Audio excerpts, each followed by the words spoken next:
que haya una región de poco más de 1 millón de habitantes que sea capaz de acumular en apenas 30 años 6 distinciones UNESCO, yo creo que es algo de lo que nos deberíamos de sentir todos muy orgullosos, porque eso no es fruto de la casualidad, es fruto del trabajo. 3 ciudades patrimonio de la humanidad, 2 reservas de la biosfera, Monfragüe y ahora el Tajo Internacional y un ecoparque como Ibores Villuerca Jara, es un premio para muchas generaciones de extremeños y extremeñas que han hecho posible que esa realidad exista. Y a ellos también me quiero referir y de ellos también me quiero acordar, ¿no? Destaco especialmente el hecho muy significativo de que una provincia como la de Cáceres tenga 5 distinciones UNESCO en estos momentos. 2 ciudades patrimonio, 2 reservas de la biosfera y un ecoparque UNESCO, ¿no?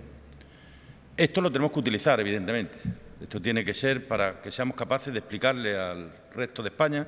y al resto del mundo que hay un lugar privilegiado aquí en Extremadura que merece la pena vivirse y sentirse,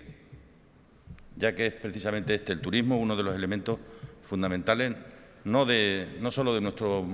modelo económico en el futuro, que tiene que tener en el turismo uno de los grandes pilares, ¿no?, sino también en la manera de vivir y de convivir que tenemos en esta tierra con un absoluto respeto por el medio ambiente y por el desarrollo sostenible.